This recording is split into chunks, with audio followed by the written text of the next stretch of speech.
All right. How is everyone this morning?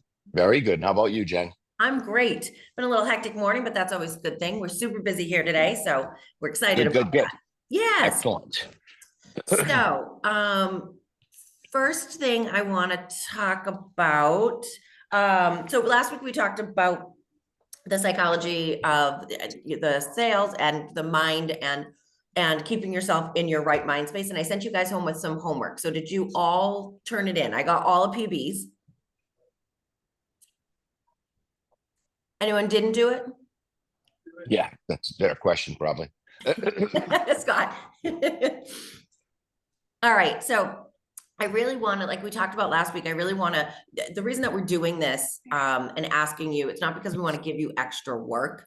It's because we're really trying to take this training and build on it and make ourselves better, make you guys better, make sure that you're understanding the material that we're doing, using it, engaging it. It's super important to do that and to kind of take it and turn it into something that works for you.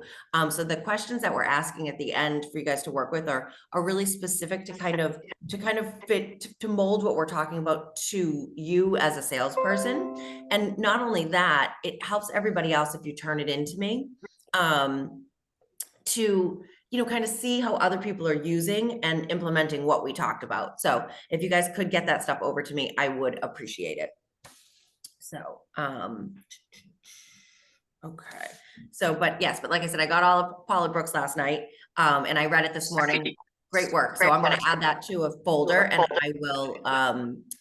I will make it public so that everyone can see it as well. All right. Okay. Brian, you got something? Oh, you look like you were talking. No. Okay. I just see where that feedback was coming from. That's all. Okay.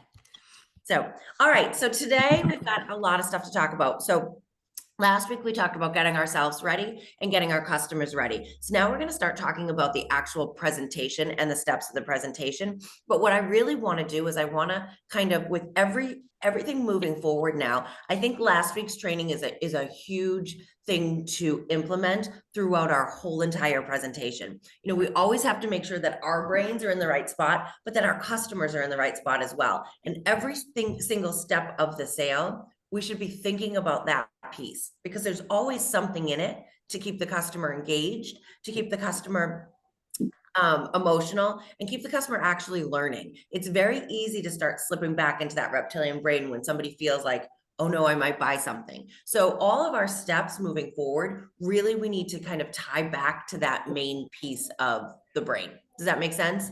It does. Okay. So first things first, and I know it sounds so silly, but your greeting. Your greeting is the most important thing. It's your first impression. A lot of us remember Tino, and it cracked me up because I didn't know how anyone. I mean, he was talented, but he would go downstairs and say, "Hey, you and you, come with me," and he'd run up the stairs, and they'd be behind him, and he'd open the door and walk in, and these people looking like he had a lot of ground to make up to get sales after that. They don't know what they're here for. Your first impression is huge. People decide whether they like you or dislike you pretty quickly. I mean, have you ever walked into a place and met somebody and instantaneously been like, I don't like them? And then it happens, right? I mean, it's awful, it's judgy, but it happens all the time. But then maybe 2 days later, you're like, oh my God, they're a great person. But your first impression, for whatever reason, was just, it kind of turned you off. And that was your first thing. And then they had to work really hard to get you to change that. We only have 90 minutes with these people. So your first impression is so important. And everything that we do in this 90 minutes is so important because people purchase things from people that they like. So if we're going down and we're not ready and we're not prepared and we're not kind and we're not hospitable, and their first impression is, I don't like this person, it's going to take you a long time to change that feeling. So with that being said, they say please and thank you is the most two important words in the English language. When you're greeting people, be genuine and kind. Look them in the eye, call them by their last names. When you walk into somebody and you've got your paper and you're kind of just looking around, John and Mary, it seems like they're at a doctor's office. You know, when you go to a doctor's office, they call you from the door and you get that feeling like, yep, don't want to go there. I'm not going in there. You know, that's not how we want to make these people feel. We want to make them feel like there are guests that, as Brian said last week, that they're coming to hand us $1,000 check. Look them in the eye, call them by their last names, welcome them to in-season resorts, and then you want to thank them for coming. Those are huge little pieces that just make people feel warm and comfortable. So, Mr. and Mrs. Smith, thank you so much for joining us today. Welcome to In-Season Resorts. My name is Jen. I'm so happy that you're here. May I call you by your first names? And that is just it gives you, it's a little different than John and Mary follow me. Yeah. Right? Anyone have anything else that they do in their warm up that they find in their greeting that they find is helpful? I think that you try during the greeting time, you want to like the person. So you find a way to like the person. Mhm. You have to spend 2.5 hours with somebody. It's just like walking into a party and you have to spend 2.5 hours in a party with a bunch of people that you don't know. Mhm. And that's sort of how the feeling is that these people have. You got to calm them down. You got to make them feel good before you start to talk to them. If you try to sell them in the greeting, it's not going to work. They're going to kind of reject that on you. It's a time where you get to know them and they get to know you. It's a greeting for both, not just for us. Mhm. It gives those people time to give us the time that we need. And they're going to give it to somebody that they like. They're not going to give it to somebody that they don't like. And if they don't like you, they're not going to listen to you, which means you're going to have a harder time getting a sale from them. Mhm. So what your greeting is really meant to do is to show people that you're a human being, that you're just like them, not like someone else, to make them feel like they didn't meet the biggest shark that ever came down the pike, to make them Mhm. feel like that they're not only here, we're not worried about their money. We know we have a good product. We know we sell enough people. So we have the ability to say to people, do what you need to do, because we get a chance to talk to lots of people. And if you don't join, you don't join. If you do, you do. But it's a time to find a kind of put everything on an even playing field with the people. And it's really that part of that greeting to me is probably the most important part of any presentation is the first 15 minutes. Mhm. Yep, that greeting and warm up. Absolutely. Yeah. Really, you just made a really good point. And I've thought about this. We go to, people go to a lot of gatherings. And when you go to a gathering or a party and you walk in, you see that one person that walks around that talks to everybody, that is looking everybody in the eye, that just has that thing. And everyone's like, I want to talk to that person. That's who we want to be when we walk Yeah. downstairs. We want to be the person at the party that everyone wants to talk to, that seems genuine, that seems like, you know what, they're having a good time, but they're happy we're here. So that first impression is huge. Bringing them in, welcoming them here, offering them coffee and snacks and water, and making sure they're comfortable, because you've got to remember they're here like they're going to the doctor. They've come here. They're not on vacation. They're not happy. They're driving here. They're coming, some people 3 hours away. This time of year, they're sitting in traffic.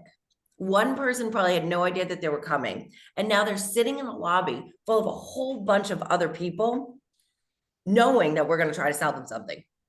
And one person's probably pissed about it. So if you come downstairs and seem like you're not happy that they're there, that this is just your job, hey, come with me, that's going to turn them right off. And it's going to take us a really long time to kind of come back from that. And you might not even realize it. It's just, you might be thinking you're doing, hey, John and Mary, come with me. And they're like, ugh, I don't want to go with you. So that instantaneous, that first looking them in the eye, shaking their hand, thanking them for coming and being genuine and feeling genuine, I think is the most important thing that you can do, because you can't come back from that. And looking professional. Your shirts are tucked in, your shoes aren't untied, just having pride in yourself, having pride in your company, and being really grateful that they're here. Because as Brian said last week, there's potentially coming with $1,000 check for you. Yeah. So greet them that way. It sounds pretty simple, but calling them by their last names, welcoming them here, and asking them if you can call them by their first names, you're thanking them and you're asking for permission, you're already getting a yes. If you ask them if you can call them by their first names, that's your first question. You're already getting your first yes from them right in your greeting. And that's what we're looking for, right? A whole bunch of little yeses. So moving on, I know it's a quick little step, but it's so important. So then we move on to the warm up. Greeting and warm up is kind of the same thing, but a couple of different things. What are we looking for in the warm up? What are we looking to have happen? Information, Knowledge. information. A Yeah. little bit of information. Yep. What else? Brendan, I know you know. Commonality. Yeah, some common bonds. Absolutely. Sorry, I didn't keep calling you, but I knew you knew. Yeah. Yes, we're looking to create that common bond because people purchase things from somebody that they like. So we want to be just like them. So we're looking to create that. We're looking to start gathering some information that we can use later on in our presentation, not now, but later on. And then the biggest one, we're looking to make them relax. Oh, yeah. Yeah. You know, that's your main thing. They're coming in, and as we talked about last week, they're in this brain of, I don't know what's going to happen. I don't know what we're going to do. I'm nervous. I'm not buying anything. Who is this person? What are they going to do? Am I going to be here for 6 hours?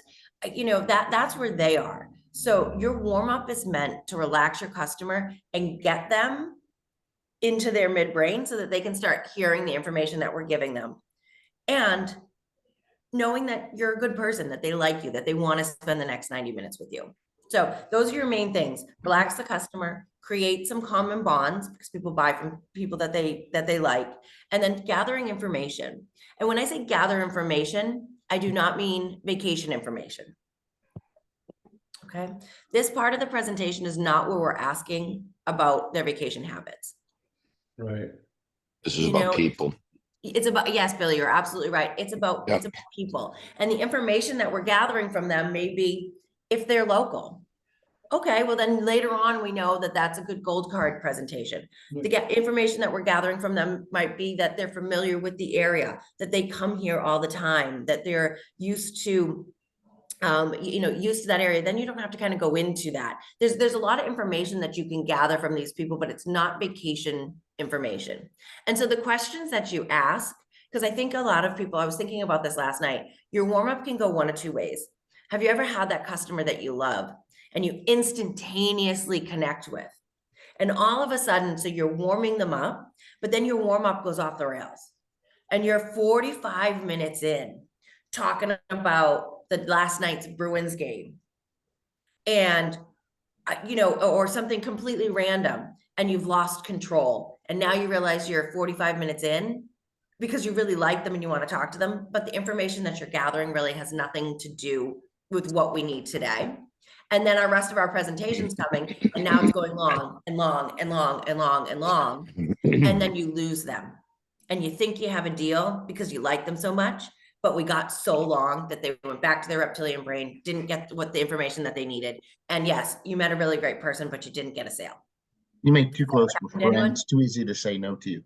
Yes. Yeah, you made a friend. Mhm. Yeah. Yes. Yeah. And that's it. It's too easy to say no because they're just like, no, this person's great. They're not going to try to sell me anything. So your warm-up questions need to be calculated. We give you a list of them, and you guys will have them today. And a lot of you have already had them, but there are specific questions that are meant to guide you through your warm-up to get to that point of they're in their reptilian, they're out of their reptilian brain, and they're ready to move on in the presentation. And so you want to start with your easy questions and then go to your emotional questions. There's that whole science behind it. Because if you start walking up the stairs and asking them about their kids, their mind might not be there. They might not be ready for that yet. That's too intimate of a question. That needs to be at the end of your warm-up, talking about their kids and their feelings. So you start with those generic questions, and then you kind of make your way. And I really thought about this last night because those people, sometimes you feel they're intrusive. If they come in and the minute you meet them, they're like, so, tell me about your youngest child's sick day last week. And you're like, I don't even know you. So you want to start with those. Just, how did you get here? how long did it take you to get here? You want to start asking them questions to start opening them up, but it's kind of like opening just a flower, I guess. It's like you little piece by piece by piece by piece by piece. Make sense? Yes. Does. So what type of questions are we asking? What do you guys like to ask? Where do we start?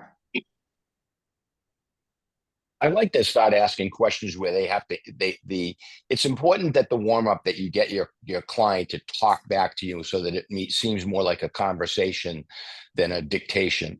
So I think you ask questions where the people you find ways to get the people to talk to you, find out you kind of find out sometimes what their hot buttons are. One of the things I always looked at is, especially when you're talking about a drive-to destination, was just how did they get there? What did they drive? People like their automobiles and they like to talk about their automobiles. And it's something that they talk to people about them that aren't really, they go to the car dealership and they talk to strangers about their car and how much they love their car and stuff. So I'm a car nut myself. So I always found it easy to talk to people about their car. I'd say, how was your trip down? They'd start talking to me and I'd look out the window, I'd watch and see, I already knew what they were driving before I even started to ask the questions. And I never really asked a question I couldn't control the answer to. That's the other key thing. Really, You that don't was really your want common bond. Yeah, I found a common bond, tried to do it with everyone. Now, for example, I worked in Daytona for a while where everybody that we were talking to was on vacation. So to find something common and easy to talk about was kind of easy because they were from another part of the country. So you could talk to them about where they came from and what's it like in Ohio and that kind of stuff. We get all people that come from a reasonable drive for us. So one of the other things I did when I worked in New England was I knew a lot of people in New England. I knew a lot of places in New England. So I always talked about where they were from. And I would try and find somebody that they might know. I'd say, well, do you know this guy that works? He works at, I hate to say this, but he works at a local package store. And I know him because I used to do that. And he's a great guy. His name is Johnny and he's at DD Package. You ever go in there? Oh, no, it's closed. They closed that place. It's not open anymore. But then I talk about, did you ever go there and stuff like that?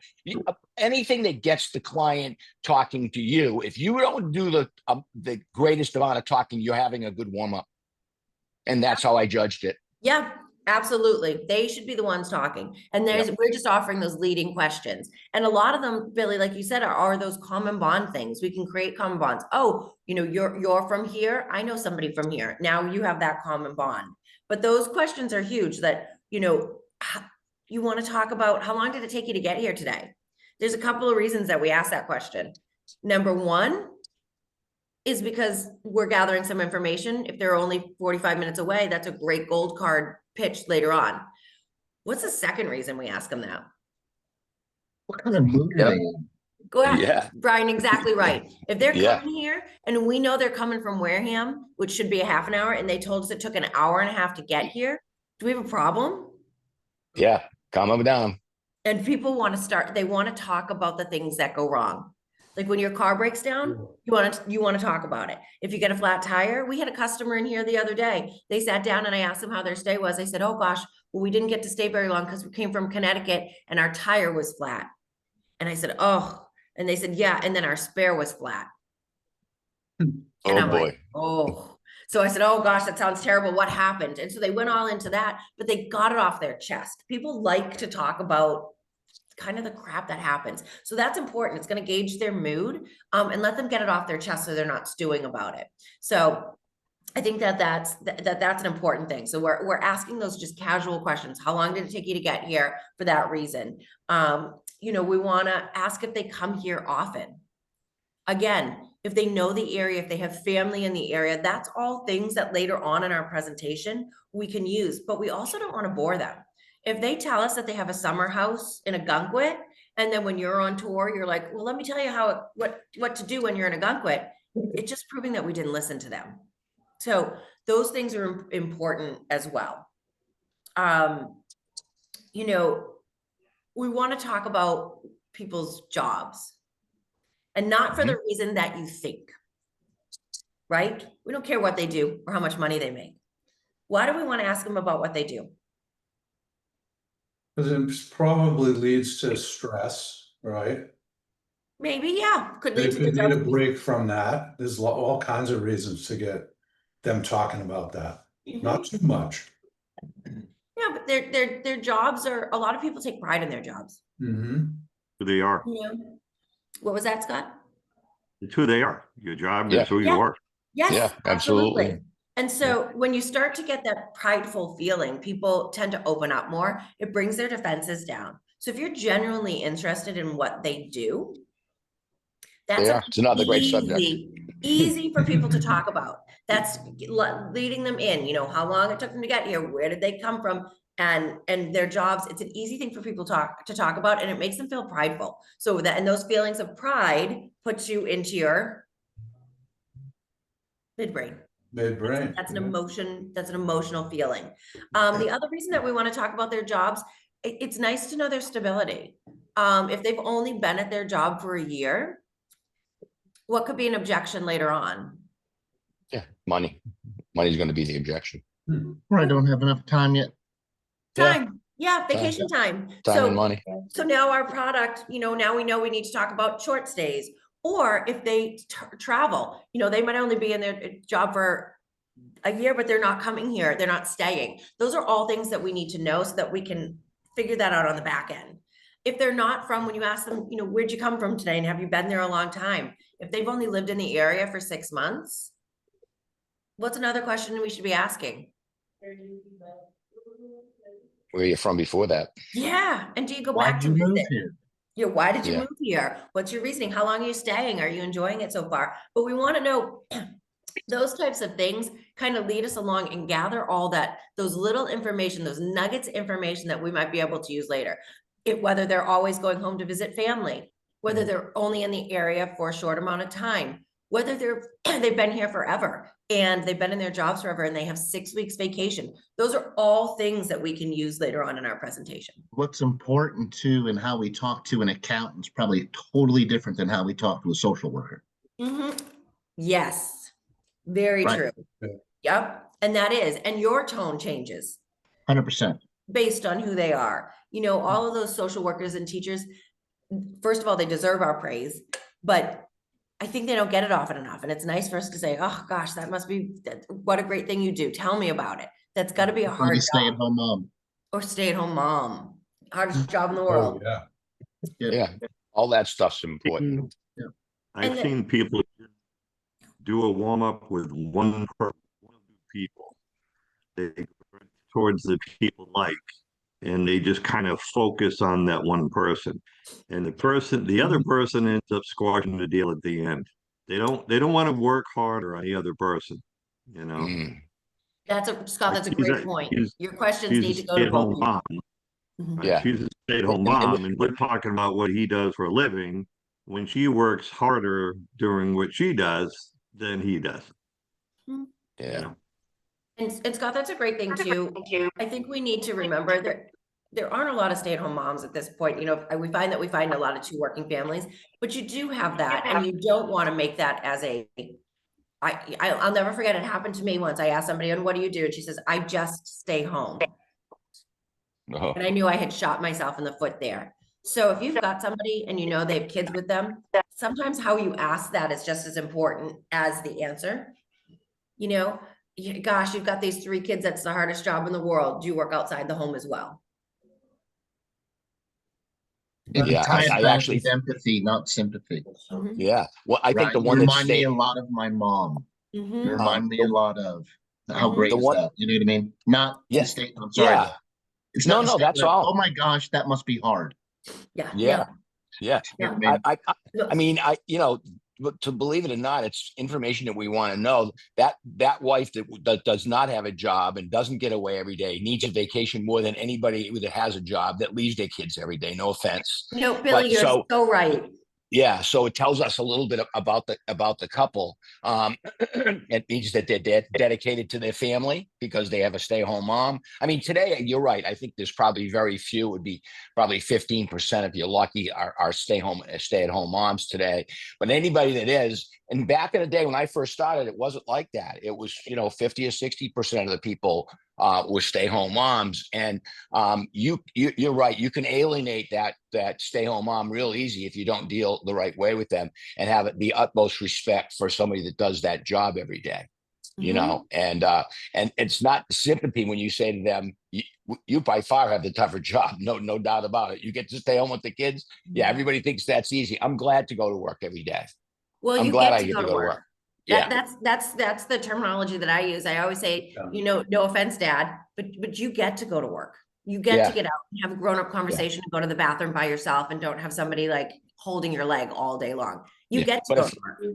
If And you more have and a more, pe- you actually see more stay-at-home dads too. Mhm. I've noticed a being at the combination of sales both sites, today. there's a Yeah, lot, today it there's can a go lot either more of way. that too. Yeah. Mhm. Yeah, sure. If the lady has a great job and stuff, the guy's the one who Mhm. takes care of the kids and stuff. We started to see that at the end of my touring, but not a lot, Faith, to be honest with you. So Mhm. I haven't toured a lot of people that have that, but it's the same. The warm up is the same. It's a you want to create a relationship during that warm up is what you're trying to do. So you have to listen to what the people say, and they'll tell you what they like to talk about. Mhm. They'll tell you which of those subjects, whether it's cars or drives down or area they come from or jobs, and family is the right thing to bring in at the end of this because then people kind of respect you. But you want the family to come in at the end because you tie that to your almost to your entire presentation. You want that to be near the end of this. But Yep. I think you're right that you have to kind of earn that right to talk about somebody's kids and family and stuff like that. And you know, and people like when I had a family, I love telling people about my family. They wanted to know about me. Mhm. And so when I did talk about the kids, I'd say, yeah, I have 3 kids, you know, they're all little kids, to be honest with you. The oldest one is 8, and you know, it's brutal right now because we have 3 little boys, but it's great, and I wouldn't have it any other way. And I had a stay-at-home mom, I'd say, unfortunately, my wife with our 3 kids, we don't have the ability to do that. Deb works as well with us, with me, and you know, we try and make it, and we've had to go that route, you know, and you show yourself a little bit. You don't. Yeah, you don't want to. You don't want the people to think you're a high roller. That's not going to get you a deal. People buy from people like themselves. So I don't know. You kind of be a bit of a chameleon if you want to know the truth. You kind of go along and be a little bit closer to who they are than you are. Mhm. Because that's their comfort zone. That's where they feel good, is in their own zones, and you don't take them out of that. If you do, you bring them into strange territory that they don't like. Billy, And my Billy, number one goal of that step is to figure out who I need to be for that customer. You better believe it. Brian, I was just gonna say Absolutely. that you need to, this is the part of your presentation where you figure out how to match who they are. Match their Yeah. tone, match their, even just the way that they speak.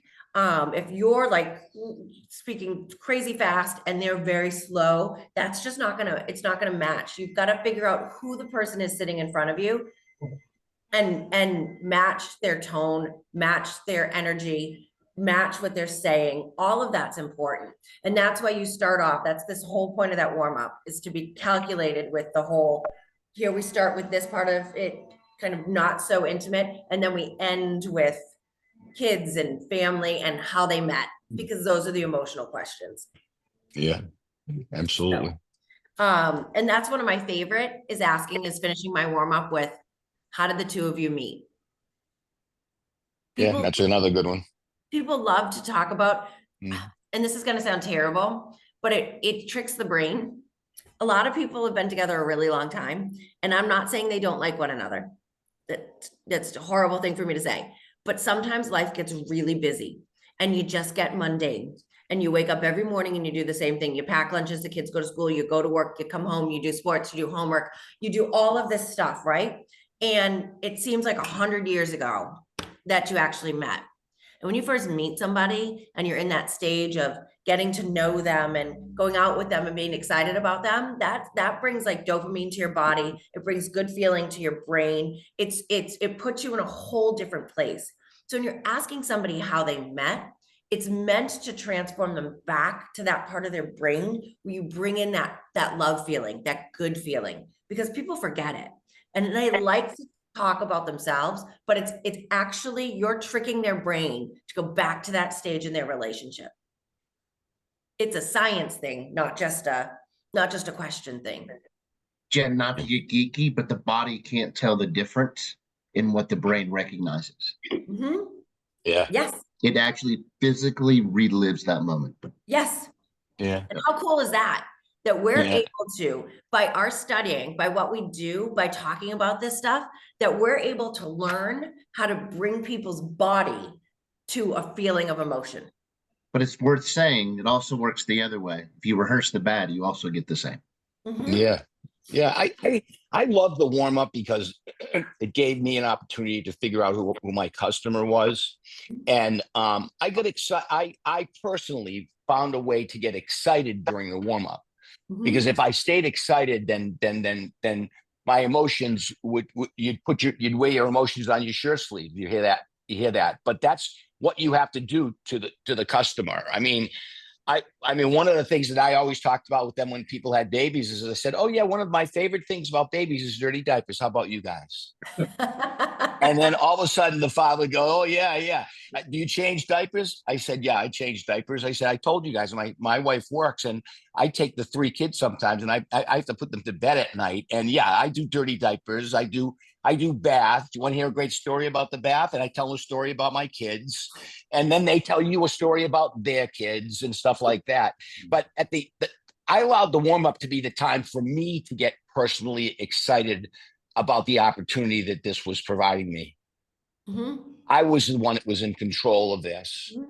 And this Yep. was my time to get excited about this person. And I had to be that way. I found the warm up was a time that dictated how I was going to finish and look at my tour. And there was only one way I could do it. I had to do a full court press on every single person. And I had to get excited. And I wanted to be excited. And I wanted to be excited because I could do a better job if I was excited. Mhm. And it was meaningful to me. And I wanted to like these people because I wanted to work hard for them. I wanted to work hard to get them to buy because I like them. And if you can like these people and you find out information about people, you'll want to go to the next step. Yes, absolutely. Okay. Billy, it And matters. that's You knew 30 minutes in when you had a deal, didn't you? a lot of times you did, Brian. And you You hadn't did. A lot even of times you spoken did. about vacation yet. That's right. And it didn't matter Hadn't what the even customer talked. said from that No. point. You had a deal. Mhm. You knew you did. Yep. Yeah. I mean, you know what I used to say to myself? I hope I don't screw this deal up. Mhm. 100%. Okay. Because you That can. was that was my fear during that. When you figured that out, Brian, you said, "Yeah, man, I got him. I got these people where I want to go. Now all I have to do is not screw it up." Mhm. Yep. You know. But it's the Absolutely. time that, to me, this is probably the most exciting time of our presentations for us as people that do this. This is a tough job that we have, but this is the time that gave me the time after meeting people to get genuinely excited. And I wanted to do that in the warm up. I wanted to do that for me. I wanted to do it because it gave me the right attitude for my presentation. And I didn't come out of my warm up until I got people where I felt that they needed to be. Just like I didn't go out of the other steps until I accomplished something during that step with each person. And so the warm up would end for me. It could be 15 minutes, it could be 10 minutes, it could be 20 minutes. You tried to keep it around that because you wanted to go to your next step. But I was excited to go to the next one because I was excited about the one I was doing. And when you do a good warm up, you do a good warm up, and it makes you feel, what is it? Confident. Mhm. Makes you feel confident about dealing with the people that you're sitting in front of you. And I think it's, as a rep, I think this is probably the most important time of our presentation because it kind of dictates what's happening to us for the rest of the presentation. We don't want you to allow the customer to dictate your presentation to you. We want you to follow our presentation. And if they try and take you off of that, your job is to get back on it and complete it. Mhm. It isn't to pick and choose what you should give. The training teaches you that everything we teach you in training in this new manual, those things all need to be done during a presentation because you have to look at the customers. He has to have the ability to buy our product from us. We help him or her do that. And if we don't help them enough, they don't buy from us. And if we make them feel comfortable enough, they don't buy from us. So the warm up, I felt, was the time that I got excited when I went down to see a new customer. Of course I did. Everybody gets, when everybody hands you the sheet, you get excited, right? As a salesperson. But that first 15 or 20 minutes was the time that I wanted the internal excitement. I wanted to be able to say, these are good people. They deserve to go on vacation. I'm going to work hard for these people. I'm going to give them everything I have. I'm going to lay it on the line. These are nice people. They should be a part of our program. This is what's going on in my mind as I'm talking to people. You have to find things along your presentation that keep you excited. Mhm. Keep you in that right brain. Keep Really, you in the that's- right brain, you know, and you don't let, and sometimes people will say stuff to you like, you know, they need to look under the hood of the car. Fine. That don't worry about that. That's not a real objection. That's something somebody tells you. Guy says to you, I'm not buying anything today. Don't take offense to that. They all did that. They all did the pack on the way down. They all knew that, you know, and they think that they're supposed to tell us that. So let them tell you that. But what does it do to your presentation? Nothing. So Nothing. we've got a lot of stuff to get through. So I'm gonna go ahead, Brian. Did you have? No, we have a lot of stuff to get through. I was just Okay. gonna say that step real quick though, it's just as important, especially for your team, in the conversation we had yesterday. That warm up is a good reset for the sales rep. Sometimes they just need That's to what take I a mean. breath. And you Yeah, can't That's go kind of what I from mean. you're on your third tour of the day and you're going from one to the next. Sometimes you just need to mentally pause and go on autopilot where you flush the last tour and just get focused on the present customer you're with. Mhm. That's all. Yeah. Absolutely. Yeah. So quick recap, you know, the warm up needs to start off with not emotional stuff and move to it. Every question we ask should have a reason. We don't want to end up way over here. You know, we're asking these questions to kind of build.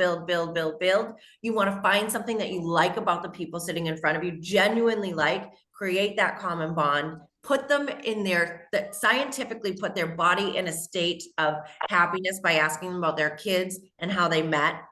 Know that your warm up is done when they're leaning forward, when they're smiling, when they're making eye contact, when their arms are uncrossed, when they're laughing. And that's when you can move forward. Make sense? Makes sense. Yes. Okay. So it's hugely important. We could talk about it for days, but we have a whole bunch of other stuff and we only have 15 minutes. So the next thing, so now we've greeted them. We know a little bit about them. They've been talking, they're relaxed. So now they need to know a little bit about us and a little bit about the company so that we can move forward into the rest of our presentation. So why do we do a personal credibility statement or commercial? It's just necessary. Definitely necessary. Definitely necessary. They need to know that we're a credible person. They need to know a couple of things about us. They don't need to know, I mean, if you think about that person that sold you your last thing, you know, you liked them and you knew we're going to give them your money, but you probably didn't know that their mother's name was Pam, right? Or you didn't know that their dad walked dogs, right? You didn't know any of that stuff. Right, I see that, right? It's the truth. So you all of a sudden everyone wants to talk about themselves. And our commercial can go, so let me tell you about the day I was born and where I went to school and about my dog. And now we've lost them completely because they don't need to know any of that. They need to know that you are a credible person, especially if you're younger. Your credibility piece for some of our young salespeople, and where a lot of you are, they need to know that your mother didn't tell you to get a job. That this isn't your high school, after school job, that you're serious about it, that you take it seriously and you believe in what you're doing. People want to know that. So they need to really know 3 things. What you did before you got here, how you ended up here, and why you plan on staying, why the company is important to you, why you plan on staying. Because if you say, well, my mother was tired of me playing video games, so she told me I had to get a job. And so I came down and they hire everybody. So, you know, it was great. And yeah, and I think it's going to be good because, you know, they feed me lunch and yeah, I think we're okay. Believe me, no one's giving you any money. You're not a credible person.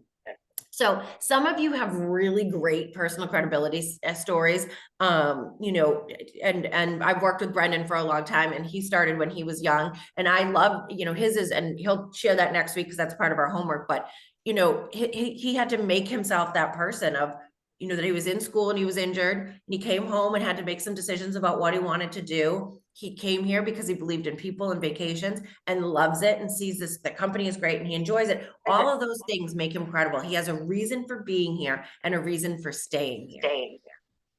And that's the three things that your personal credibility or your commercial need to have. Because if you're younger, you're going to have a lot of people, especially an older couple, look at you and say, oh, they're so cute in their first job. But who's giving you $27,000 at that? No one. No one. So just think about that. I'm going to move quickly on from this because one of the things that I want you to work on for next week is your personal credibility statement with those three things: how you ended up here, what you did before you got here, and why it's the best thing for you and why you plan on staying, why you personally like it. And did we get that spiff approved? Because it's in here, so I'm gonna. Okay, perfect. So next week, we want you to be prepared to deliver a personal credibility statement. And for those of you that do it, whoever gives the best one will get an extra $50 spiff. Perfect. Good So- idea.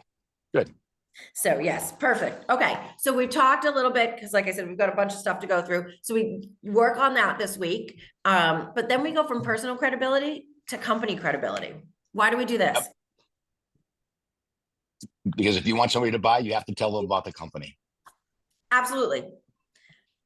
Remove They also the, I need- gotta think about it.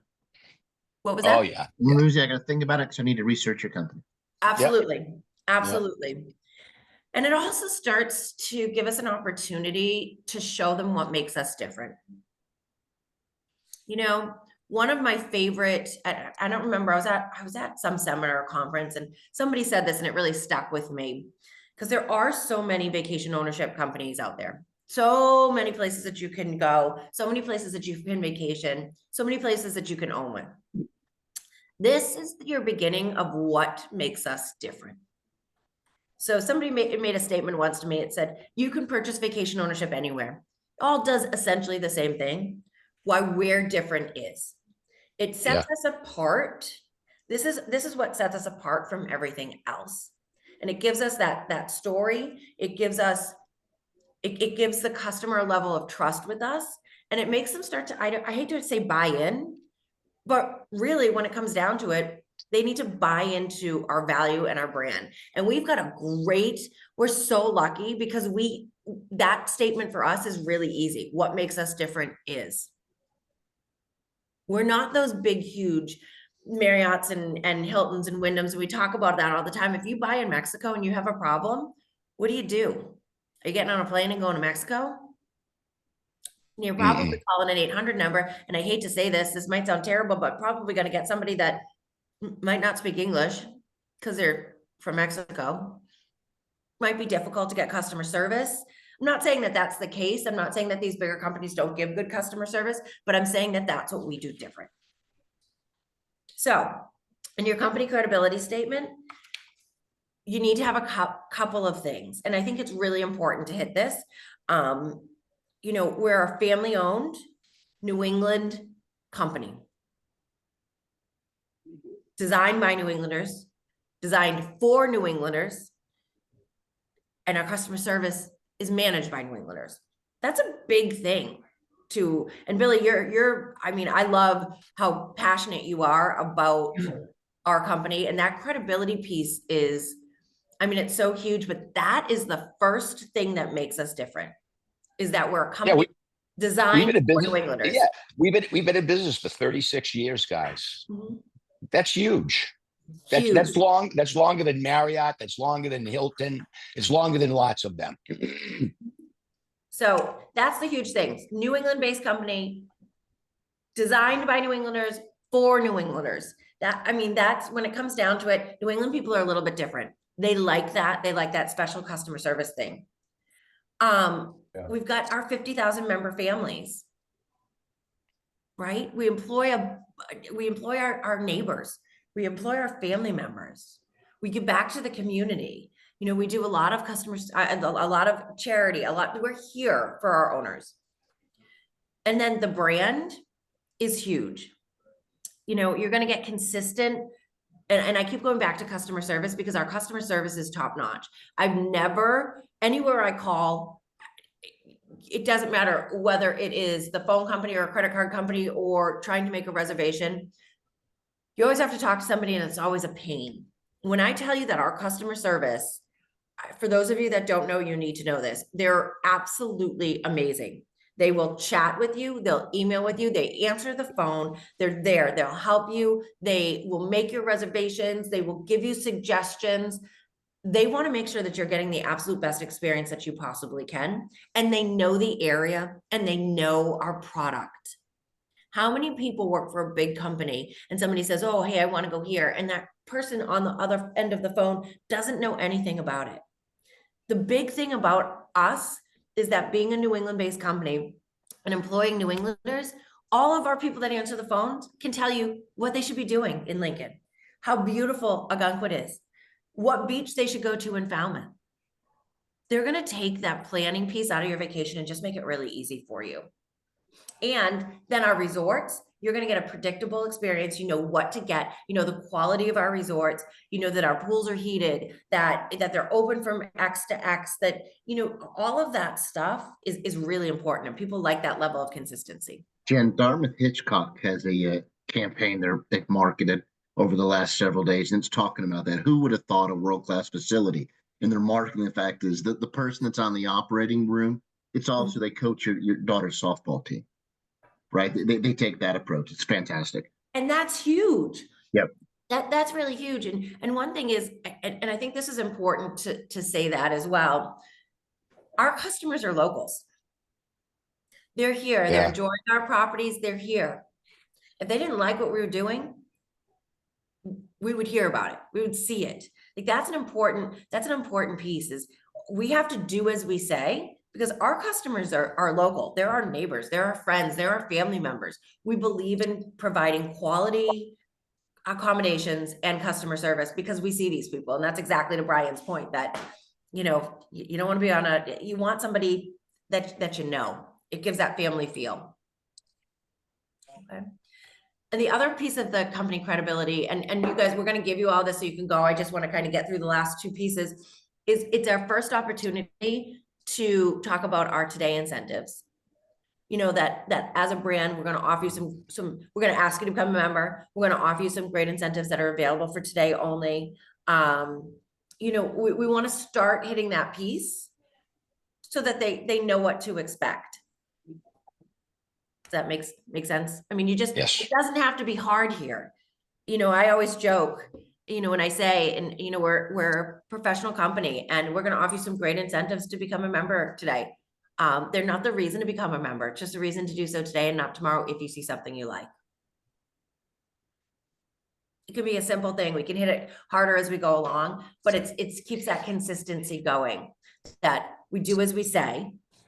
Right? We're not asking you, we're not going to ask you to buy if you don't like something, but that's who we are as a company. The company credibility and the personal credibility are two very important things to the customer. They get old to us because we say the same thing sometimes, but at the end of the day, the customer wants to know who they're buying from, meaning you, and what company are they buying from.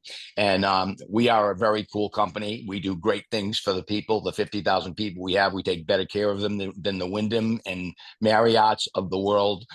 We answer personal phone calls. You can call Wyndham and you'll never talk to a real person. It'll take you 5 days to get to a real person at Wyndham. You know, I came back to New England after learning about timesharing. I started in the timeshare business in 1978, and I purposely came back to New England to do my job because I knew that the New Englander, we could do something real special for these people. And I understood the New Englander because I'm a New Englander, and that's where I really wanted to be. And I came back to the hardest place in the country to sell timesharing at because of our seasonality.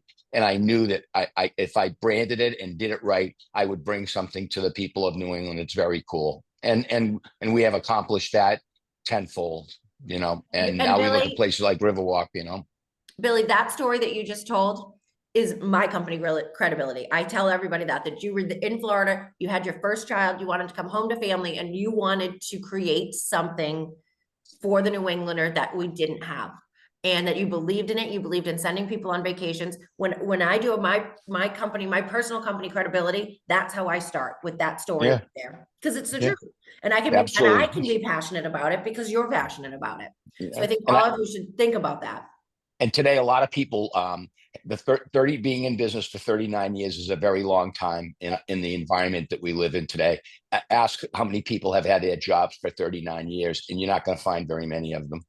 Mm-mm. So it's cool all the way around, and we do a really great job for our clients, much better than most.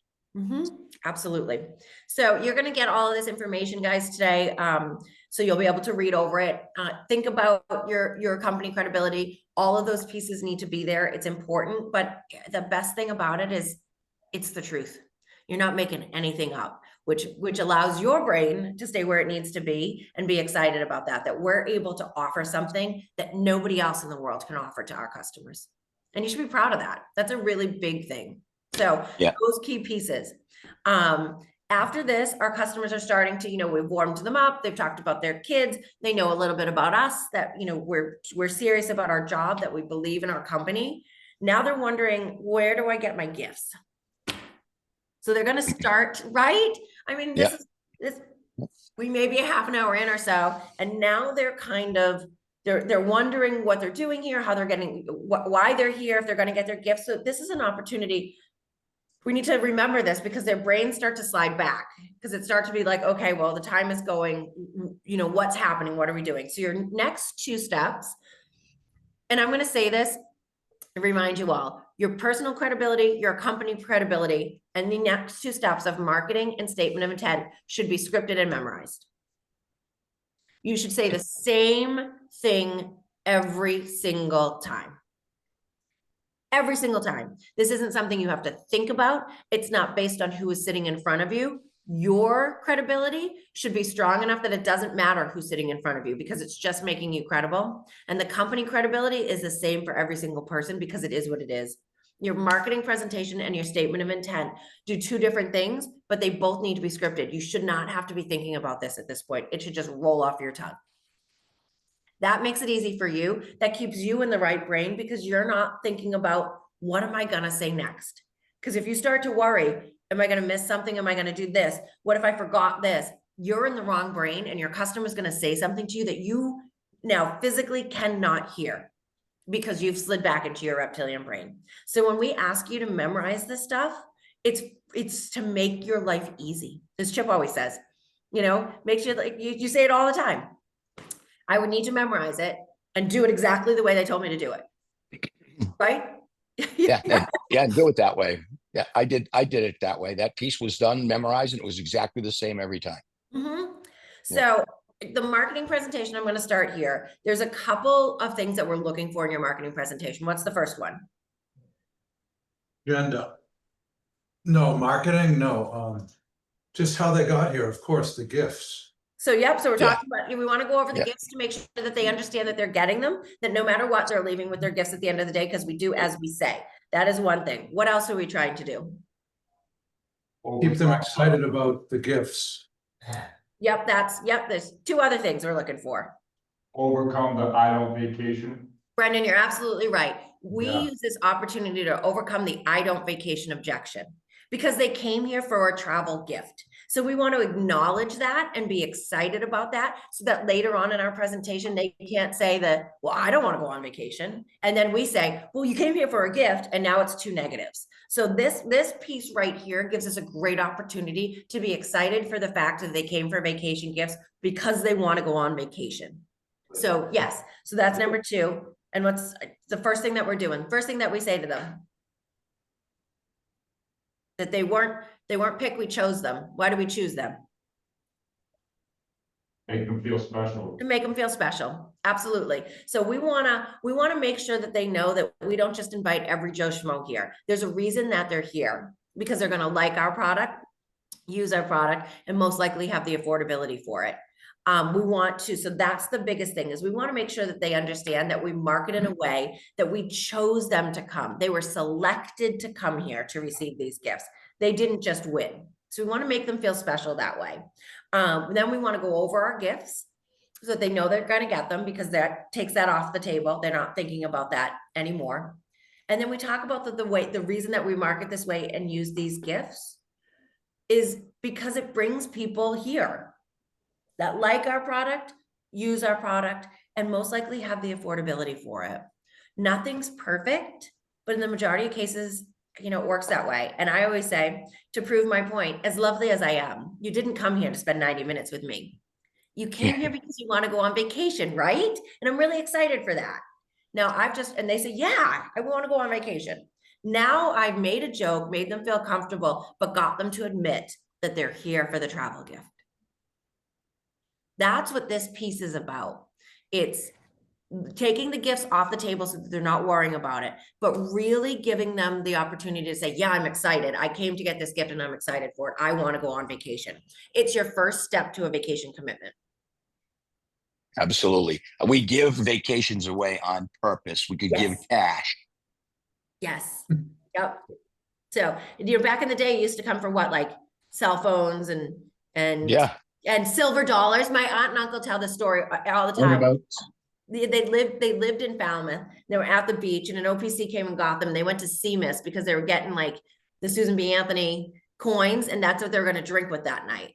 And they ended up being obnoxious and got kicked out. And there's a whole story, but that was their thing there. We were never going on vacation. If they'd given us a vacation gift, they probably wouldn't have went, you know, like it was just, we give vacation gifts because it gets people here that like our product.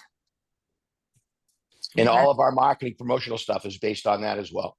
Mhm. So this is something that we really inherently know about almost every single customer that comes through the door. The desire to vacation is there. Absolutely. And how great is that? And they probably, again, this is a huge thing. They have a problem, right? They are, if they're willing to drive 3 hours on a beautiful Saturday with their kids in the car to come here, to come on a presentation for 90 minutes, to drive 3 hours home for a 3, 4, or 5 night stay at a hotel. These people need vacation. We have a travel problem that we can fix. Okay. It is 10:02, and I know that PB has tours going out. I think Jason probably has tours going out. We have tours out. So I'm going to leave the statement of intent. That was our next thing to the directors to kind of work with your team. I think that we all do it the same. So I think that it's scripted. It's super important. You know, we're just a quick overview where we need to be, the statement of intent kind of keeps them in their right brain to understand what is going to happen moving forward. Everyone needs to know what our order of the day is, what's going to happen. We don't want them worrying about what's going to happen next. They need to know exactly where we're going and that we're going to ask them to become a member, but I don't want them worrying, looking at their watch saying what comes next. So we're asking for permission to ask them questions about their vacation. So we're setting up the survey. We're telling them what we're going to do, and then we're setting up that expectation of asking them to purchase today. So just a quick, in a few minutes, I'm going to ask you some questions about the way that you vacation so that I can tailor the presentation to you. It makes people feel special, and they know that it's going to kind of save some time. I'm going to show you how our product works. So easy to use. You're going to love it. I'm going to take you up and show you some of our great properties. We're going to take a walk, and I'm going to show you one of our rooms that we have available today. And when we come back, I'm going to show you what it takes to become a member with us today. At this point, I'm not sure if it will work for you, but it's worked for millions of other families just like yours. All right. So just, you know, we're just setting it up. We need them to know that order of the day. There you go. Yes. Okay. All right. Sounds good. All right. So next week, company, your personal credibility statement. And if you guys could work on your statement of intents as well, that would be awesome. Okay. thanks, Excellent. Jen. No problem. Thanks for that. Thanks, Jen, job. a lot. You know, last week we did a really good job, everybody. We need to continue that this weekend. Friday's the first day of our week. Everybody has some tours out today. Take advantage of that as well. It's always easier for us all if we have a good Friday going into the weekend. Okay. It makes us feel better. And we all feel better on Friday night coming back on Saturday morning. So keep your eye on the ball. We need to do 300K. That's what we're looking for.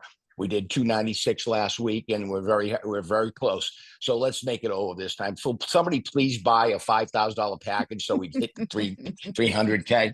Go have a great day, everybody, and a great weekend. Have a Thank good you, day. guys. Thank Thanks. you for Thank you. joining. Thanks, Jen. Great.